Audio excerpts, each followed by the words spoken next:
Vítam vás na mojom kurze Základy práce s AI. Tak poďme na to. Moto kurzu je Spolu to dáme dohromady.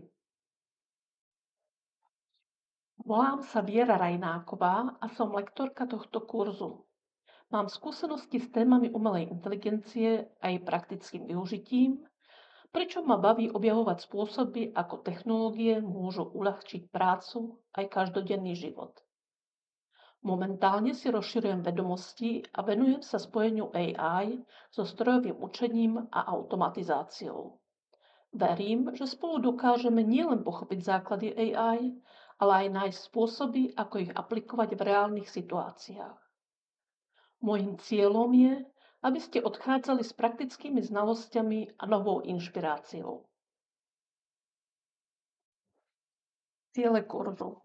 Poskytnúť základné informácie o umelej inteligencii, pochopiť princípy fungovania AI a jej potenciálne využitie v rôznych oblastiach, predstaviť praktické aplikácie AI, ktoré môžu účastníkom uľahčiť prácu. Sa v kurze naučíme. Naučíme sa všeobecné základy práce s AI, bezpečnosť, promptovanie, príklady. Predstavíme si multimodálne AI systémy, pretože pracujú s textom, obrazom aj videom, ChatGPT, DALL-E, Sora, prípadne ďalšie od firmy OpenAI. Ostatné LLM modely prejdeme skôr informatívne. Fungujú na podobnom alebo rovnakom princípe ako ChatGPT. Ako budeme v kurze pracovať? Kurz sa skladá z kratších videí, ktoré sú súčasťou kapitoly.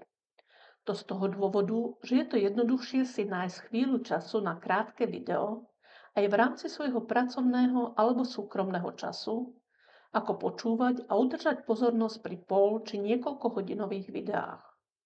Za ďalšie je to aj z toho dôvodu, že časom budem musieť niektoré videá pretočiť, pretože funkcionality pribúdajú, výzor aplikácií sa mení.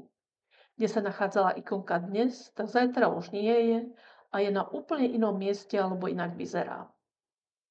Počas kurzu budem dávať ukážky promptov. Prečítam zadanie a začiatok a chvíľu nechám na obrazovke. Nebudem čítať celú odpoveď, ale zobrazím ju.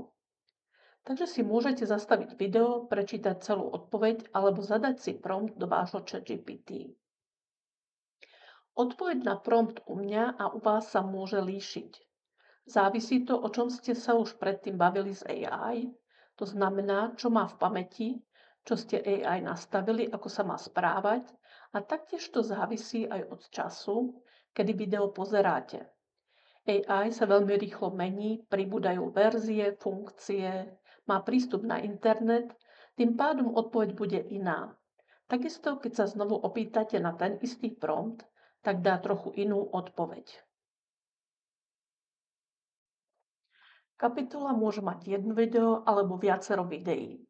Najskôr uvádzam teóriu s príkladmi a na konci kapitoly ako samostatné video nájdete ďalšie príklady a zopakovanie kapitoly.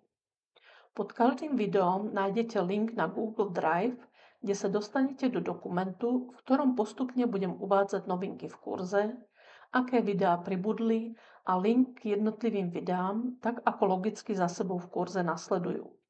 Ak bude k videu prislúchať ďalší súbor alebo link, tak ho nájdete v tomto dokumente.